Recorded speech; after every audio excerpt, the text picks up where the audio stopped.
नमस्कार, मैं हूं सौरभ श्रीवास्तव। उत्तर प्रदेश में इन दिनों रामचरितमानस को लेकर के बड़ा विवाद छिड़ा हुआ है। लगातार नेताओं के बयान सामने आ रहे हैं। इस बीच उत्तर प्रदेश के मुख्यमंत्री ने आरएसएस के प्रमुख मोहन भागवत के एक बयान का समर्थन किया है, जिसकी चर्चा अब तेजी से होने लगी है। दरअसल आरएसएस के प्रमुख मोहन भागवत ने एक बार मुसलमानों को लेकर के एक बयान दिया था, जिसका समर्थन अब उत्तर प्रदेश के मुख्यमंत्री योगी आदित्यनाथ ने भी किया है। दरअसल योगी आदित्यनाथ एक टीवी चैनल को इंटरव्यू दे रहे थे। उसमें जब पत्रकार की तरफ से योगी आदित्यनाथ से ये सवाल किया गया कि क्या आप मोहन भागवत के उस बयान का समर्थन करते हैं जिसमें उन्होंने ये कहा था कि देश में रहने वाले मुसलमानों को डरने की ज़रूरत नहीं है, तो इसके जवाब में योगी आदित्यनाथ ने कहा कि मैं सरसंघचालक के इस बयान से पूरी तरीके से सहमत हूँ। योगी आदित्यनाथ ने कहा कि हाँ, माननीय सरसंघचालक ने जो बात कही है एकदम सही परिप्रेक्ष्य में कही है। हमें तो भारतीय दृष्टिकोण को अपनाना पड़ेगा। हर भारतीय नागरिक को धर्म, जाति और मजहब से ऊपर उठकर भारतीय नागरिक मानना पड़ेगा। भारत का दृष्टिकोण भी यही कहता है, यही मेरा और पराया है।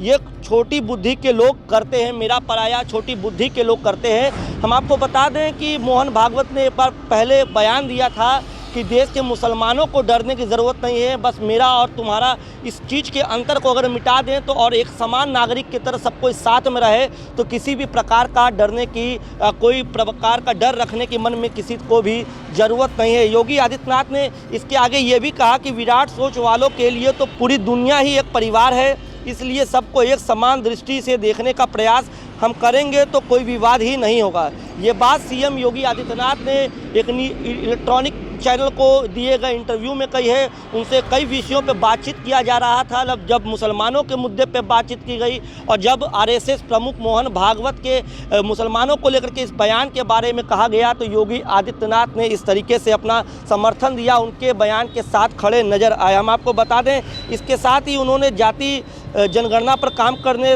वाली जाति जनगणना के मुद्दे पर भी बात की है। सीएम योगी ने कहा कि जाति जनगणना पर काम राज्य सरकार नहीं कराती है, ये जनगणना कराने का काम आयोग का है। अगर आयोग ये काम कराती है तो ये जनगणना होगी। उन्होंने कहा कि जनगणना आयोग की गाइडलाइन होगी, राज्य सरकार उनके हिसाब से चलेगी। जो भी भारत सरकार और जनगणना आयोग तय करेगा, हम सब उसके साथ हैं। हम आपको बता दें कि मोहन भागवत ने भारत के मुसलमानों से जुड़े हुआ बयान दिया था। उसके बाद अब योगी आदित्यनाथ जब टीवी चैनल को इंटरव्यू दे रहे थे तो वो मोहन भागवत के बयान के साथ नजर आए। ऐसे में अगर उत्तर प्रदेश की इस समय मौजूदा राजनीति पे नज़र डालें तो इस समय रामचरितमानस के कुछ चौपाइयों को लेकर के विवाद छिड़ा हुआ है। दरअसल स्वामी प्रसाद मौर्य ने जब से ये कहा है कि रामचरितमानस की कुछ चौपाई है जो कुछ जातियों को इंगित करती है, इससे लोगों के बीच भेदभाव पैदा होता है, उसके बाद बीजेपी और सपा जो है वो लगातार आमने सामने रहती है। और इन दिनों उत्तर प्रदेश के मुख्यमंत्री लगातार उत्तर प्रदेश सरकार के द्वारा जो विकास कार्य कराए जा रहे हैं और ग्लोबल इन्वेस्टर समिट भी यूपी में होना है, उसको लेकर के लगातार अलग अलग मीडिया संस्थानों से बात कर रहे हैं। और इस बीच योगी आदित्यनाथ ने मोहन भागवत के बयान का समर्थन किया है, जो उत्तर प्रदेश में रहने वाले हर नागरिक के लिए, हर धर्म जाति के नागरिक के लिए काफ़ी महत्वपूर्ण है। इस पूरी खबर पे आपकी क्या कुछ राय है, हमें कमेंट कर जरूर बताएं।